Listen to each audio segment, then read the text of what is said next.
Queen ಇರ್ಲಿಲ್ಲ ಅಂದ್ರ ಕ್ವೀನ್ಲೆಸ್ ಆಗತ್ರಿ ಫಸ್ಟ್. ತೋರಿಸ್ತೇನೆ ಕ್ವೀನ್ ಎಗ್ ತೋರಿಸ್ತೇನೆ ನಿಮ್ಗೆ. ನೋಡ್ರಿ ನಾರ್ಮಲಿ ನಮ್ಗ ವ್ಯಾಕ್ಸ್ ಮೌತ್ ಬರಾಕ ಇದ ಕಂಡೀಷನ್. ಇಲ್ಲೇ ನಿಮ್ಗ ಖಾಲಿ ಫ್ರೇಮ್ ಕಾಣಿಸ್ತಾ ಇದೆ, ಹುಳ ಇಲ್ಲ. ಹೌದಾ, ಹುಳ ಕಮ್ಮಿ ಇದಾವ್. ಹಿಂಗಿತ್ತಪ್ಪ ಅಂದ್ರ ಅಕಸ್ಮಾತ್ ಡೈರೆಕ್ಟ್ ಆಗಿ ಅದು ವ್ಯಾಕ್ಸ್ ಮೌತಿಗೆ ಶಿಕಾರಿ ಆಗತ್ತ.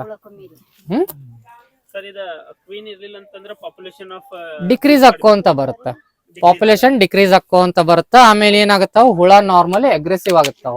ಹೌದಾ, ಆಮೇಲೆ ನಿಮ್ದು ಕ್ವೀನ್ ಇರ್ಲಿಲ್ಲ ಅಂದ್ರೆ ನಾರ್ಮಲಿ ಹುಳ ಕರ್ರಗ ಕಾಣಿಸ್ತಾವ್ರಿ.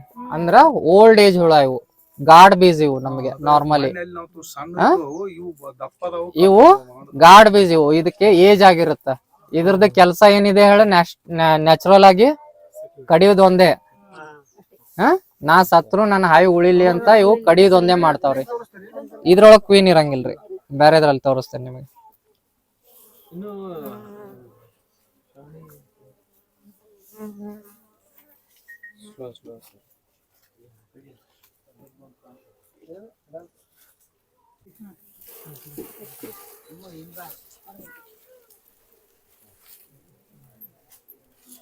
ಅಳಗಾಡ್ಬ್ಯಾಡ್ರಿ, ಮೈ ಮ್ಯಾಗ ಬೀಸ್ ಕುಂತ್ರು ಹೆದರ್ಬ್ಯಾಡ್ರಿ. ನಾರ್ಮಲಿ ಏನಿದೆ ರೀ, ಇದು ಕ್ವೀನ್ಲೆಸ್ ಹೈವ್ ಅಂತೇವ್ ನಾವು. ನೀವು ಇಲ್ಲಿ ಸೆಲ್ ಒಳಗ್ ಝೂಮ್ ಮಾಡಿ ನೋಡಿದ್ರೆ ಮಲ್ಟಿಪಲ್ ಎಗ್ಸ್ ಇರ್ತಾವ. ಒಂದಕ್ಕಿಂತ ಹೆಚ್ಚಿಗೆ ಎಗ್ಸ್ ಅಂತೇವ್ ನಾವು. ಹೌದಾ, ಒಂದಕ್ಕಿಂತ ಹೆಚ್ಚಿಗೆ ಎಗ್ಸ್ ಕಾಣಿಸ್ತಾವ ನಿಮ್ಗೆ. ಬಾಳ ಇರ್ತಾವ, 7, 8, 10 ಎಗ್ಸ್ ಇರ್ತಾವ. ಪಾಸ್ ಮಾಡ್ರಿ ಎಲ್ಲಾರ್ಗು. ಆಮೇಲೆ ನೋಡ್ರಿ, ಇದ್ ನೋಡ್ರಿ, ಕ್ವೀನ್ ಸೆಲ್ ನ ಡೆವಲಪ್ ಮಾಡಕ್ ಟ್ರೈ ಮಾಡ್ತಾ ಇದೆ. ಇಲ್ಲೇ ತಳಗ ಏನಿದಾವಲ್ಲ, ಇಲ್ಲಿ ತಳಗಡೆ ನೀವ್ ಏನ್ ಕಾಣಿಸ್ತಾ ಇದಾವಲ್ಲ, ಇಲ್ಲಿ ನಾವ್ ಇದಕ್ಕ ಸ್ಟಾರ್ಟಿಂಗ್ ಕ್ವೀನ್ ಕಪ್ಸ್ ಅಂತೇವಿ. ಕ್ವೀನ್ ಕಪ್ಸ್ ನೀವ್ ಯಾವಾಗಿದ್ರು ಹೈವ್ ಸ್ಟ್ರಾಂಗ್ ಇದ್ರೆ ಅಬ್ಸರ್ವ್ ಮಾಡ್ಬೇಕಾಗಿದ್ ನೀವ್ ಇವೆ. ಇದಿತ್ತಪ್ಪ ಅಂದ್ರೆ ಏನಾಗುತ್ತೆ, ನಾರ್ಮಲಿ ಅದು ಕ್ವೀನ್ ಸೆಲ್ ಕಟ್ಟಾಕ್ ರೆಡಿ ಮಾಡ್ತಾ ಇದೆ ಅಂತ ಅರ್ಥ. ಸ್ವಲ್ಪ ಸ್ಪೇಸ್ ಕಮ್ಮಿ ಇರೋದ್ರಿಂದ ಡೆವಲಪ್ಮೆಂಟ್ ಸ್ಟೇಜ್ ಫಾಸ್ಟ್ ಇದೆ. ಹನಿನೂ ಹಂಗೆ ಹೆಚ್ಚಿಗೆ ಬರ್ತಾ ಇದೆ. ಹೌದ್ರಿ, ಅದು 8 ಫ್ರೇಮ್ ಸರ್. ಅದು 8, ಇದು 6, ಇದು 6, ಅದು 8. ಆಮೇಲೆ ಇದಕ್ ನಾವು ಸೂಪರ್ ಅಂಕರ್ ನೋಡ್ರಿ ಇಲ್ಲಿ ಎಲ್ಲಾರು. ಮತ್ತ ಅಲ್ಲಿ ತೋರ್ಸನ್ಲಾ. ಹಾ, ಯಾವುದು ಇದರಲ್ಲಿ ವರ್ಕರ್ಸೇ ಸರ್. ಹಾ, actually workers all are females. ಅದಕ್ಕೆ ತತ್ತಿ ಹಾಕ್ಲಾರ್ದಂಗೆ ತಡಿಲಿಕ್ಕೆ ಕ್ವೀನ್ ಫೆರೋಮೋನು ಅಪೋಸ್ ಮಾಡ್ತಿರ್ತೈತಿ. ಒಂದ್ಸಲ ಅಲ್ಲಿ ಕ್ವೀನ್ ಫೆರೋಮೋನ್ ಅಬ್ಸೆಂಟ್ ಆಯ್ತಂದ್ರೆ ಆಟೋಮೆಟಿಕ್ ಆಗಿ ಕ್ವೀನ್ ಅದೇನ್ ವರ್ಕರ್ಸ್ ಇರ್ತಾವಲ್ಲ, ಎಗ್ ಪ್ರೊಡಕ್ಷನ್ ಸ್ಟಾರ್ಟ್ ಮಾಡಿ ತಾನೇ ಏನ್ ಮಾಡ್ತಾವ, ಹೈವ್ ನ ಬದುಕಿಸ್ಬೇಕು ಅಂತ ತತ್ತಿ ಇಡಾಕ್ ಚಾಲು ಮಾಡ್ತಾವ. ಬಟ್ ಅವು ಹುಟ್ಟುವಂತ ಎಲ್ಲಾ ತತ್ತಿನೂ ಗಂಡ ಉಳ್ದಾಗಿರ್ತೈತಿ. ಯಾಕಂದ್ರ ವರ್ಕರ್ಸ್ ಮೇಟ್ ಆಗಿರಂಗಿಲ್ಲ. ಆಕಿ ಬಾಂಜೆ ಅಂತೇವ್ ನಾವು ನಾರ್ಮಲಿ ಆಕಿಗೆ. ಹಿಂಗಾಗಿ ಆಕಿ ತತ್ತಿ ಇಡುವಂತದೆಲ್ಲಾನು ಗಂಡು ಹುಳಗಳಾಗ್ತಾವ. ಆದ್ರ ಕಂಪ್ಲೀಟ್ ಬಾಂಜೆ ಇರಂಗಿಲ್ಲ ಆಕಿ. ಆಕಿನೂ ತತ್ತಿ ಇಡುವಂತ ಕೆಪಾಸಿಟಿ ಇರ್ತೈತಿ. ಎಲ್ಲಾರ್ಗು ವರ್ಕರ್ಸ್ ತತ್ತಿ ಇಡಂಗಿಲ್ಲ, ಕ್ವೀನ್ ಅಷ್ಟೇ ಇಡ್ತಾಳ ಅಂತ ತಿಳ್ಕೊಂಡಿರ್ತಾರ. ಆದ್ರೆ ವರ್ಕರ್ಸು ಕ್ವೀನ್ ಇರ್ಲಾರ್ದಂತ ಟೈಮ್ದಲ್ಲಿ ತತ್ತಿ ಇಡುವಂತ ಕೆಪಾಸಿಟಿ ಹೊಂದಿದೆವು. ಯಾಕಂದ್ರೆ ಎಲ್ಲಾವು ಹೆಣ್ಣು ಹುಳುಗಳೇ. ಅಲ್ಲ, ಪಾಸ್ ಮಾಡ್ರಿ ಪಟ್ ಎಲ್ಲಾರು ನೋಡಿ. ಆಮೇಲೆ ನಾರ್ಮಲಿ ನೋಡ್ರಿ, ಇಲ್ಲಿ ನೋಡ್ರಿ, ನಾರ್ಮಲಿ ಅಬ್ಸರ್ವ್ ಮಾಡ್ಕೋರಿ. ಇದ್ರಲ್ಲಿ ಕ್ವೀನ್ ಇಲ್ಲ, ಆದ್ರೂ ಅವ ಹನಿ ಕಲೆಕ್ಷನ್ ಮಾಡ್ತಾ ಇದಾವ. ಇವನ್ ಕ್ಯಾಪ್ಡು ಸದಕ್ ಮಾಡಿದಾವ್. ಹೌದಾ, ಇಲ್ಲ ಸರ್, ಇದನ್ನ ಡಿಸ್ಪೋಸ್ ಮಾಡಂಗಿಲ್ಲ. ಇದನ್ನ ನಾವೇನ್ ಮಾಡ್ತೇವಿ, ಇದನ್ನ ಒಯ್ದು ನೀವು ಫ್ರೀಜರ್ ಅಥವಾ ಇದನ್ನ ಒಂದ್ 2 ತಾಸು ಹಿಂಗೆ ಡ್ರೈ ಇಟ್ರೆ ಇಲ್ಲಿ ಒಳಗಡೆ ಎಗ್ಸ್ ಏನಿರ್ತಾವಲ್ಲ ಎಲ್ಲ ಸತ್ತೋಗ್ಬಿಡ್ತಾವ್ರಿ. ಇದನ್ನ ನಾವು ಏನ್ ಮಾಡ್ತೀವಿ, ಹೊಳ್ಳಿ ಕ್ವೀನ್ ಇರುವಂತ ಹಾವಿಗೆ ಕೊಟ್ರ ಅದನ್ನೆಲ್ಲ ಕ್ಲೀನ್ ಮಾಡಿ ಇದರಲ್ಲಿ ಹೊಳ್ಳದು ತತ್ತಿಡಕ್ ಚಾಲು ಮಾಡ್ತೇವೆ. ನಾರ್ಮಲಿ ಒಂದ್ 2 ತಾಸು ಔಟ್ಸೈಡ್ ಇಟ್ರು ಸಾಕು ಸರ್. ನಾರ್ಮಲಿ ನಡೀತೆ, ಸಾಕಾಗುತ್ತೆ. ಹಂಗ ಜಲ್ದಿ ಇದು ಆಗಲ್ಲ ಸರ್. ನೀವ್ ಅದನ್ನ ಒಂದ್ 2 ತಾಸು ಹೊರಗಿಟ್ರೆ ಅಂದ್ರೆ ಅದು ತತ್ತಿ ಇರ್ತಾವ್ರಿ, ಅವೆಲ್ಲ ಡ್ರೈ ಆಗಿ ಹೋಗ್ಬಿಡ್ತಾವ. ಒಣಗಿ ತೆಳ್ಳಗಾಗ್ಬಿಡ್ತಾವ್ರಿ, ತೌಡಾದಂಗ ಆಕೈತಿ. ಒಳಗಡೆ ಮಿನಿಮಮ್ ಮೇಂಟೈನ್ ಮಾಡೋದು ಟೆಂಪರೇಚರ್ 35-36 ಬಟ್ ಈಗ ಹೊರಗಡೆ ಬಂದಾಗ್ರೆ ಈಗ ನಾರ್ಮಲ್ ಈಗ ಅದಕ್ಕಿಂತ ಟೆಂಪರೇಚರ್ ಕಡಿಮೆ ಐತೆ ಅಂತ ಹೆಂಗ್ ಡೆತ್ ಅಂದ್ರ ಸರ್ ಅದರದಲ್ಲಿ ಹ್ಯೂಮಿಡಿಟಿ ಅನ್ನೋದು ಇರ್ತದೆ, ಮಾಯ್ಶ್ಚರ್ ಕಂಟೆಂಟ್, ಮಾಯ್ಶ್ಚರ್ಲಿಂದ ಅದು ಜೀವಂತ ಇರುತ್ತೆ ಸರ್.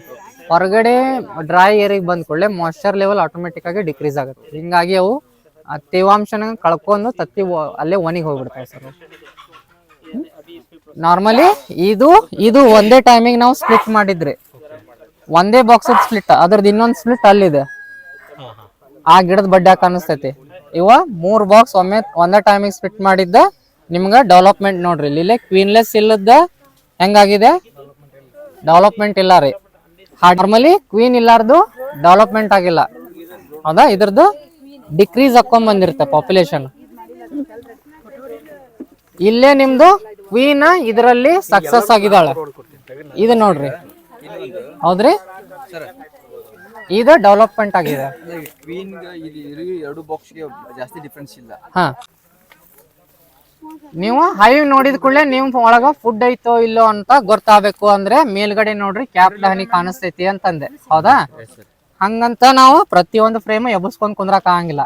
ಜಸ್ಟ್ ನಾ ಕ್ಯಾಪ್ ತೆಗದೆ ಈಗ ನಾ ಇಲ್ಲಿ ನೋಡಿದ್ರೆ ನಿಮ್ಗೆ ಕಾಣಿಸುತ್ತೆ, ಇಲ್ಲಿ ಸಂಧಿಯಲ್ಲಿ ಕ್ಯಾಪ್ಡ್ ಹನಿ ಕಾಣಿಸ್ತಾ ಇದೆ, ಹೌದ್ರಿ? ಹಿಂಗ ಹನಿ ಇತ್ತಪ್ಪ ಅಂದ್ರ ನಿಮ್ಮ ಸರೌಂಡಿಂಗ್ ಅಲ್ಲಿ ಫುಡ್ ಸಫಿಶಿಯಂಟ್ ಇದೆ, ನನಗೆ ಫೀಡಿಂಗ್ ನೆಸಸರಿ ಇಲ್ಲ ಅಂದಂಗ. ಅಂದ್ರೆ ಇಲ್ಲಿ ಸಂಧಿ ಒಳಗ್ ನೋಡ್ರಿ, ನಿಮ್ ಕಡೆ ನೋಡ್ರಿ ಮೇಲ್ಗಡೆ ನಿಮ್ಗೆ ಕ್ಯಾಪ್ಡ್ ಹನಿ ಕಾಣಿಸ್ತಾ ಇದೆ, ಈ ಕಡೆ ಹೌದಾ? ಇಲ್ಲೇನು ಕಾಣಿಸ್ತಾ ಇದೆ, ಸ್ವಲ್ಪ ಉಬಿದ್ರು ಸೈರಿತಾವ್ರಿ ಅವು. ಹಾ, ಮೇಲ್ಗಡೆ ಹಂಗ ಕ್ಯಾಪ್ಡ್ ಇತ್ತಪ್ಪ ಅಂದ್ರೆ ನಾರ್ಮಲಿ ಏನಿದೆ, ನಮ್ ಹೈವ್ ಅಲ್ಲಿ ಫುಡ್ ಪ್ರೆಸೆಂಟ್ ಇದೆ ಅಂತ ಅರ್ಥ. ನೋಡ್ರಿ ಇದ್ರೊಳಗೂ ಒಂದು ಫ್ರೇಮ್ ಖಾಲಿ ಇದೆ ನಮ್ದು, ಹೌದಾ?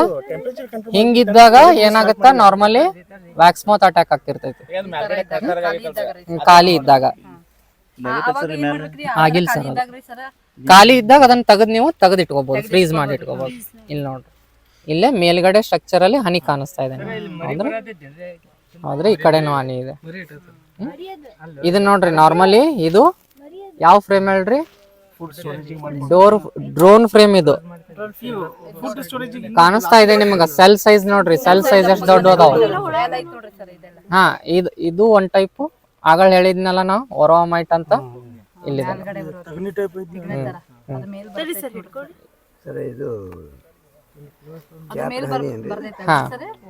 ಮೇಲ್ಗಡೆ ಬರುತ್ತೆ, ಸೇಮ್ ಚೋಳ ಇದ್ದಂಗೆ ಇರ್ತೈತ್ರಿ ಅದು.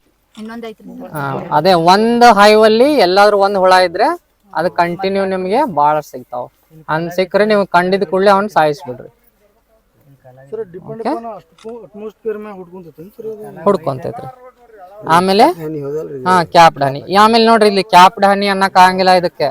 ಇದ್ರಲ್ಲಿ ಸಣ್ಣ ಸಣ್ಣ ತೂತ್ ಇದಾವ, ಇನ್ನ ಹೋಲ್ ಇದಾವ. ಇದು ಕಂಪ್ಲೀಟ್ಲಿ ಕ್ಯಾಪ್ಡ್ ಹನಿ ಅಲ್ಲ, ಇನ್ನ ಇದರಲ್ಲಿ ಮಾಯ್ಶ್ಚರ್ ಕಂಟೆಂಟ್ ಐತಿ. ಇಲ್ಲಿ ಕಂಪ್ಲೀಟ್ ಹನಿ ಕ್ಯಾಪ್ಡ್ ಆಗಿದೆ ನೋಡ್ರಿ, ಅಂದ್ರೆ ಇಲ್ಲಿ ನೋಡ್ರಿ ಇನ್ನಾದ್ರೂ ವರ್ಕ್ ಮಾಡ್ತಾ ಇದೆ ಅದು, ಹೌದಾ? ಹಾ ರೀ, ಪ್ಯಾಕ್ ಮಾಡ್ತಾವ್ರಿ, ಇಲ್ಲಿ ಪ್ಯಾಕ್ ಮಾಡಿದಾವ್ ನೋಡ್ರಿ, ಹಂಗ ಪ್ಯಾಕ್ ಮಾಡ್ತಾವ್ರಿ. ಅದ್ರೊಳಗ ಸ್ವಲ್ಪ ಮಾಯ್ಶ್ಚರ್ ಇದ್ರು ಅದು ಹೋಗು ಮಟ ಅದು ನಿಂದ್ರತ್ತ, ವೇಟ್ ಮಾಡುತ್ತ, ಆಮೇಲೆ ಕ್ಯಾಪ್ ಮಾಡುತ್ತ, ಹೌದ್ರಿ? ಆಮೇಲೆ ನೋಡ್ರಿ, ನಾನು ಇದನ್ನ ಈ ಡೈರೆಕ್ಷನ್ ದಾಗಿನ್ ತೆಗೆದಿದ್ದೆ, ಈ ಡೈರೆಕ್ಷನ್ ದಾಗಿನ್ ತೆಗೆದಿದ್ನೋ, ಈಗ ಈ ಡೈರೆಕ್ಷನ್ ದಾಗ ತೆಗೆದಿದ್ದೆ, ಹೌದ್ರಿ? ಯಾಕಂದ್ರ ಇಲ್ಲಿ ನೋಡ್ರಿ, ಇಲ್ಲೇನ ಈ ಡೈರೆಕ್ಷನ್ ದಲ್ಲಿ ಹಾಕಿದೆ ಅಂದ್ರ ಇಲ್ಲಿ ನೋಡ್ರಿ ಎರಡು ಮೀಟ್ ಅದು ಕಿಚಡಿ ಅದು, ಹೌದಾ? ಇಲ್ಲಿ ಅಡ್ಡಾಡಕ್ ಜಾಗ ಇಲ್ಲ, ಹೌದಾ? ನಾ ಅದನ್ನ ಹಿಂಗ್ ಹೊಳ್ಳಿಸ್ ಹಾಕಿದ್ನಂದ್ರ ಇದ್ ನೋಡ್ರಿ ಆಲ್ರೆಡಿ ಒಳಗಡೆ ಕಟ್ಕೊಂಡಿದೆ ಸರಿಸಿ.